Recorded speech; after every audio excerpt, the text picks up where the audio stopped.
on. We arrived about an hour late, about 10 a.m. The live entertainment was scheduled to begin at 8 a.m. It didn't begin until a little after that, supposedly, and then it was supposed to go through 9. At 9, the parade was supposed to begin and go through about noon. As I said, we are just on the other side of the river, and there's maybe 5 people outside, on every block. This is so abnormal for Chicago, and I just have to question, is this an economy issue? Is this an issue of heating and cooling, if you know what I mean? Is this an issue of my own, where I am being intentionally put into situations that I cannot decipher? Meaning, is this real? Is this normal? Is this pre-planned or curated? Have you guys ever heard of a flash mob or a flash dance?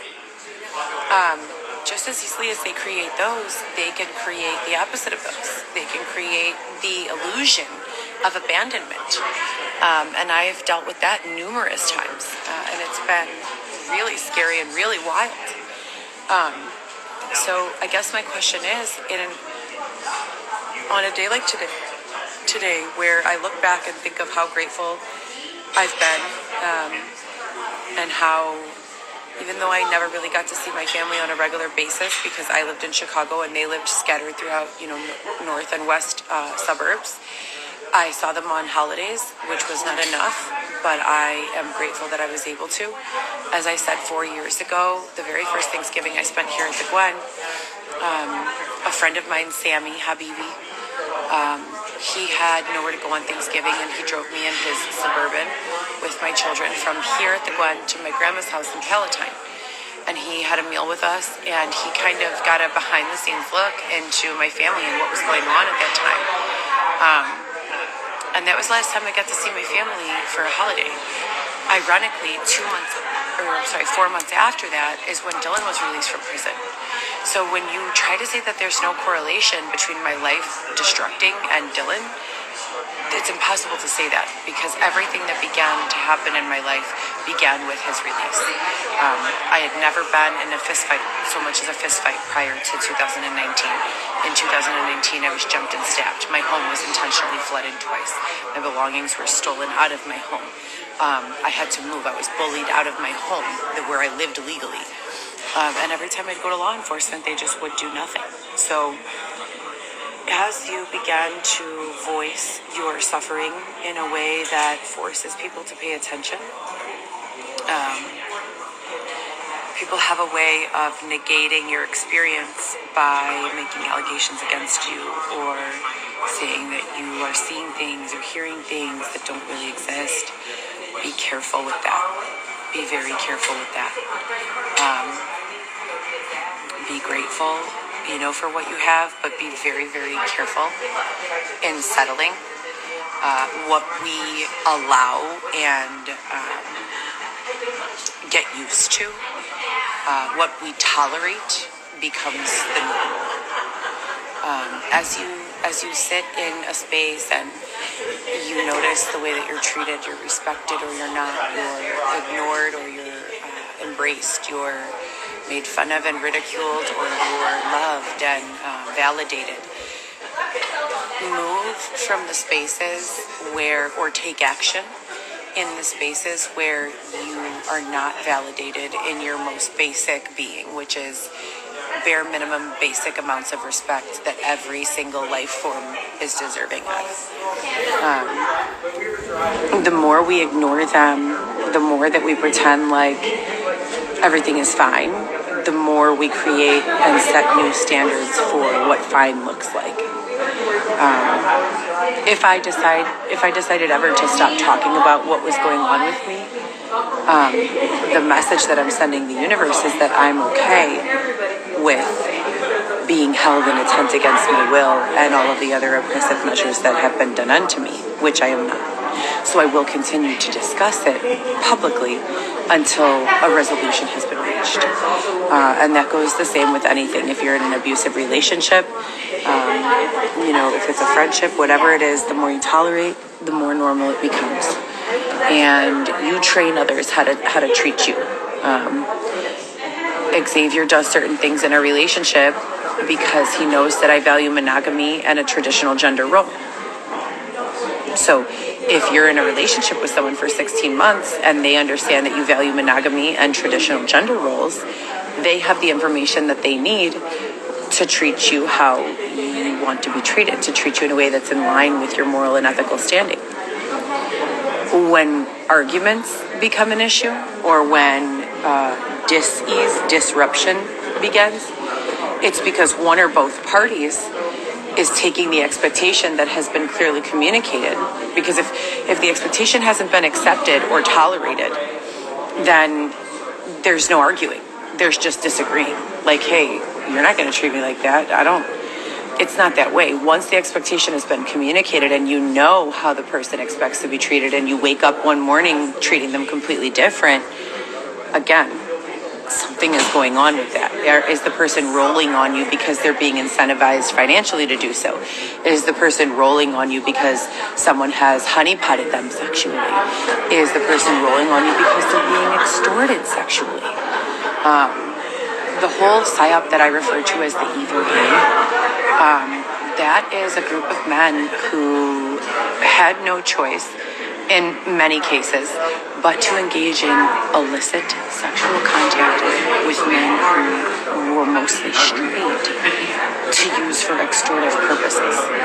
And that's the flip side of the honeypot. So the federal government employs the use of honeypots, which means they will find someone who looks good, sounds good, acts good, talks good, and they'll send them in towards their target.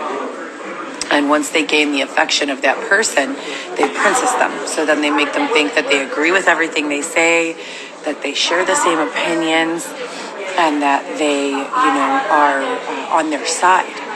Doing so only disarms the victim. Doing so only makes the victim believe in a fake sense of trust and expose themselves for who they think the other person wants them to be. But that's not what's communicated in a courtroom.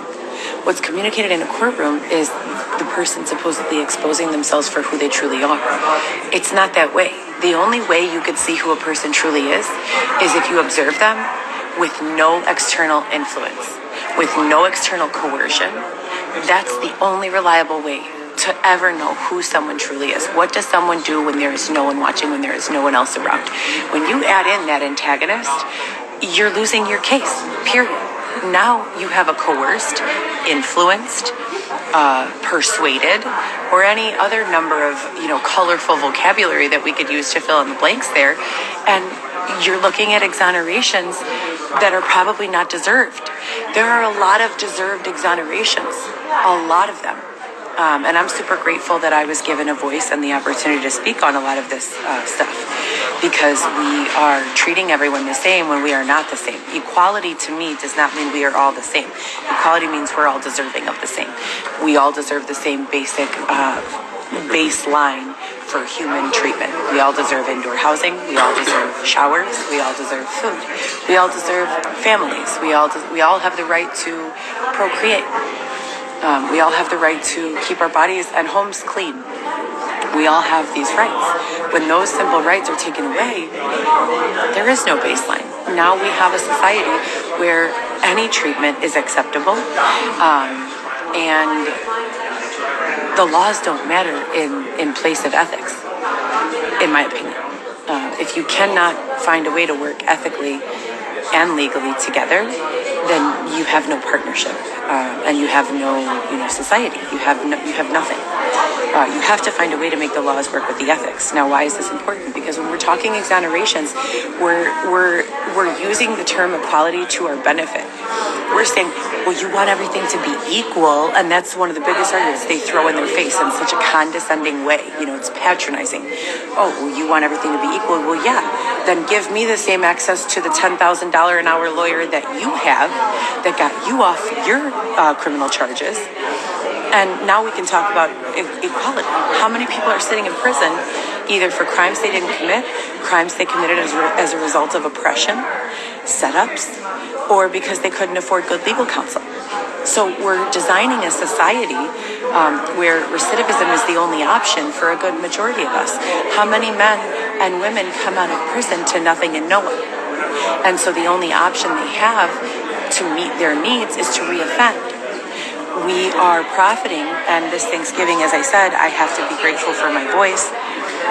We are creating a construct of society where we are more and more tolerant of blatant disregard for morals in place of laws. Blatant disregard for ethics in place of laws. So maybe it's time to reinterpret our Constitution. And maybe it's time to reinterpret, life as it stands in the 23rd century. Is this the 23rd century? 21st century. Because, as I said before, we all have video cameras in our hands now. We can all prove our innocence in most cases, if you look hard enough. Even the poorest of individuals with an electronic device can protect themselves. Where do you go and what do you do? It's probably pretty difficult for a person with no home to remember where they slept or didn't sleep on any given date, right?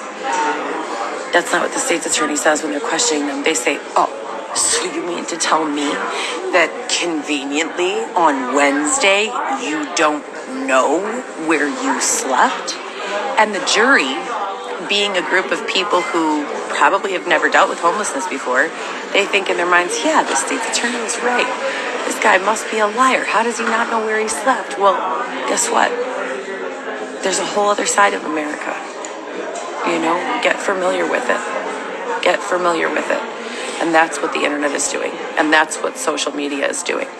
And what's happening is that the people are forced to engage with one of two paths. Everyone tries to ignore it at first. Everyone. Because they speak on it in a way that is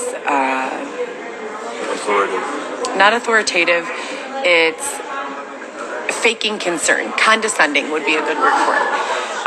They go to these rallies. It's like the one photo I took that I believe is one of the best shots I've ever taken. There's a young lady with a big afro of hair. She was probably mixed, maybe white, maybe Hispanic, and she was hanging out of a car window during the BLM protests. And she had a sign that said, dismantle these oppressive systems. And what really, does that girl know about these oppressive systems? Has she ever spent a night outside? Probably not. Probably not. She's riding around in a Lexus or a Mercedes or, some car. It's one of the best her photographs. and her 2 or 3 girlfriends, and they're just, they're out for the protest, and they're out here kind of spreading apart this message that they don't know how to understand. It's one of the best pieces of documentation of the time. Not just, the photo? Yeah, not just of your film, or not of your photography. It's one of the best documented photos of that period. Thank you. It's a really good photo. I'm really proud of myself for taking it. That is one of maybe 20 that will be in my coffee table book. So that's really exciting. I'm very, very excited, as I said, to share that with you all coming up here soon. I expect it to be, if you guys saw the GoPro solo production page, I pulled a Dolly Parton coffee table book from the shelves at Target yesterday. And the size of the book, along with the thickness of the book, was about 324 pages, really high quality.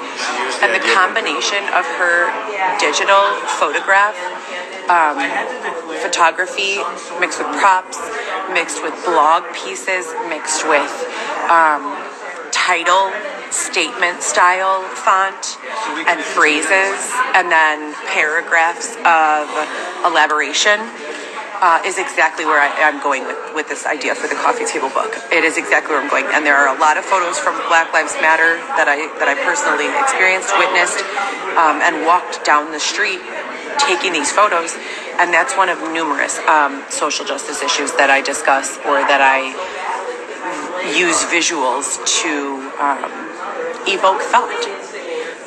And it's not just Black Lives Matter. There's a lot about classism. Pardon me. There's a lot about classism. There's a lot about elitism. There's a lot about both unethical and ethical versus legal and illegal opportunity. And all of this is depicted in, you know, and then there's the funner stuff where it's just, you know, part of my series is beauty is in contrast. And there are many photos I've taken, myself as the medium as well as just whatever environment I'm in, my surroundings as the medium, that explain what I mean by that without using any words. And I love doing that as well. I love to write. I've been writing song, lyrics, verses, choruses, poems, phrases, metaphors, blog posts, short stories, and I'm 424 pages into my very own novel. I've attended writing seminars. So the Coffee Table book is a collaboration of all my greatest ideas, revised and married together with form of a book. Other mediums that I've personally created or been involved in to form a collection of the times. There's stuff about Bitcoin, Ethereum. There's stuff about how reasonable it is, especially with social media and the advances we have in communication at our fingertips, how plausible and realistic it is that we would have a society that didn't rely on money, cash money anymore. A society where we incentivize people for good behavior. What is good behavior? Instead of having a prison system that lets people out into a dangerous world for acting right, how about we just reward them for existing and not creating violence? How about we just reward them for existing and pursuing their hobbies and passions? How about that? And that is through Operation, as I refer to it, Kill Bill, and the evolution of digital currency. And I look forward to, you know, others getting involved in that idea. And I know that that's been going on for, you know, a very long time. So I'm excited for this book to come out, and I'm thankful, you know, that I have been able to work on that. But everything else, you guys, is not good. And that's the main part that always jumps into my mind. It's like, how do you remain positive when your three most important people, your children who you've birthed out of your birthing canal, are being kept away from you? How do you remain positive when you don't know where you're going to sleep at night sometimes, most of the time? How do you remain positive when you wake up either to the intentional illusion of sexual assault having occurred or real sexual assault having occurred? What do I mean by that? Different things, you know, different things, pain in different areas, markings and strategic placement of bruising and other things. There are a lot of things, and I've documented them thoroughly. But as I always say, this is to document, to remember where I was, where I've been, where I'm going. I do believe there needs to be a criminal justice system, just not an oppressive one that people's innocent relies on hundreds of thousands of dollars or access to such funding. I do believe that we should have, and again, in the absence of poverty, you don't have any of these issues with criminal justice. If no one can be incentivized to fight for someone's innocence with the incentive of money, then innocence becomes the only incentive, or the only, innocence becomes, you can't call someone guilty when they're innocent if you can't pay. Okay, how do I say this? If there is no one whose child's college fund relies on your innocence, they're not incentivized to prove your innocence by any means necessary. And when we remove the financial necessity behind the state of Illinois, and then following that, the ego. How many state's attorneys do you know that are walking around, and lawyers that are walking around bragging? I've won 780 convictions this year. And I've put 800 bad guys behind bars. That's ego, you know? That's their fucking big mind. We don't want people going to prison and your conviction rate high if those people are innocent. If you're working with a lawyer who costs $40,000 an hour, and that's one end of the argument, and the other end of the argument is someone with a public defender what do you think? You think the public defender is going to be employing hit teams or hackers? No. To protect their client? Absolutely not. But the $40,000 client an hour, you think that lawyer is going to be doing anything to retain that business? Absolutely they are. Which means putting a gun in someone's hand and saying take someone's life. Which means, and all of these things. So when you remove money, when that $40,000 an hour becomes accessible to the person living in poverty, and the public defender begins protecting the person who has been historically able to pay $40,000 an hour for their defense, the tables turn. The world flips, and not in a good way. Not in a good way always. Just because someone didn't do a crime that they're being convicted of doesn't mean that they need to flip their social standing. They don't probably have the experience to handle it. They probably are not going to be an asset to that same group. So there's a lot of it that comes into play. But at the very, very least, I just need to have an understanding of how it could be possible for the past 4 years of my life to go by with so much victimization and so little involvement and communication from any authority. And that's kind of, it. And it's never going to go away. I have 3 children. My responsibility is to them and only them. And when you're standing in my way of feeding my kids, of clothing my children, of, putting them to bed each night, what more do you want me to talk about? So it's Thanksgiving, and luckily we've had access to electricity. We've been using blow dryers to stay warm because I'm a borderline anemic person. My fingertips and my toes get so cold that I literally will cry in pain. In addition to that, my hips and my tailbone are in so much pain. Anyone who knows me knows that I have a history of intolerance to ibuprofen and acetaminophen. I could take it once, but if I get into 2-3 times taking it or alternating, I get very, very sick to my stomach. So I smoke pot for my pain. I smoke pot for my anxiety. That in itself is a problem for all of these people. They are eagerly seeking any reason to dislike me or justify their behaviors and actions that have led to my current situation and state of affairs.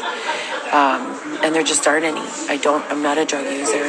I'm not a disrespectful woman. I'm not incompetent. I'm not, incapable of speaking or communicating. I'm not incapable of walking around, talking. I have use of my feet, my arms, my eyes, my ears. What is it that's keeping me out here?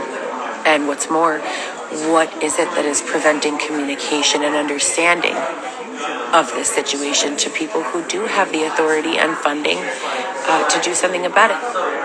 So last time I checked, censorship in the United States of America was still illegal, meaning you could not block someone's live feed, you could not block someone's Instagram, you could not block someone's Facebook account. I don't think that's the case anymore. I think that they pick and choose who they want to give reach to, and that whether you pay for ads or not, if the information you're sharing is going to make certain powerful parties unhappy, you're censored, and all of this goes together. So Xavier has a button and an antenna. I'll show you guys later. I would never make that up, meaning he is probably a low jack of some kind. I know that sounds crazy, but 2 metal holes right here, right above his heart, and he has another one in his leg. Which pretty much confirms that I've been on their radar for quite some time. They have, I know for a fact, just through observation, that they have included him in many, many, many psyops. When I found Xavier, when he found me and he said, Jehovah sent me to you to protect you and make sure no one raped you, you'll never spend another night outside. He knew my story and what had been going on with the reality show and the abusiveness and everything, the kids and everything.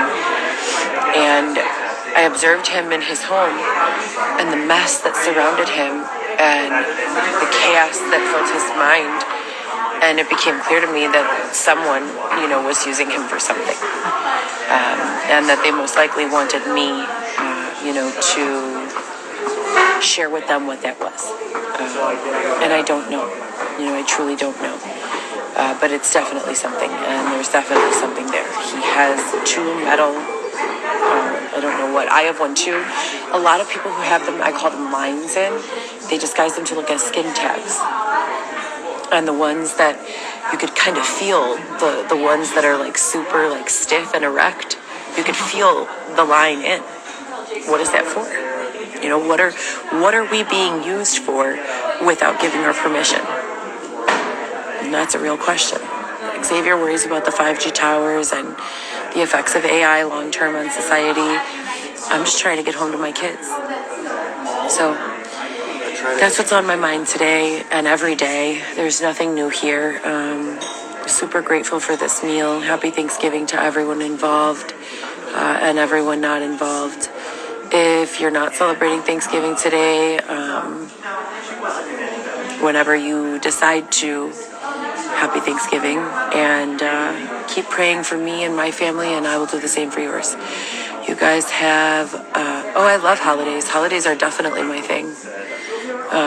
Again, you guys are getting this. You guys are getting a live stream of the comments, correct? And matching them to the same UDIDs and coordinates. Please. 4 years is way too much, and I've not given my permission. I don't want to be involved in this. So yes, I do want all of them criminally prosecuted, if not at the very least questioned as to what gave them, the audacity. And that's a genuine, curiosity. So, I mean, look at that. That's not antagonistic. Your name is Yoga Toes. Like, yuck. Just yuck. Why are you here? This is my page, Intellectual property, where I document crimes being taken against me. If you're here in the comments saying that what I'm saying is a lie, not only are you slandering and libeling me and my business and my reputation, you're also making it so that law enforcement and authorities have to question whether or not they can take the information I'm sharing as serious or not. So that's a direct involvement in what I call diluting any sort of investigation that may have ever been being conducted, if there's any hope for the future. So there's nothing wrong here other than exactly what's been wrong since I was unlawfully thrown out of my home following the release of Dylan Smith from the Illinois Department of Corrections. That's inmate number Y12173, and that was in May of 2019.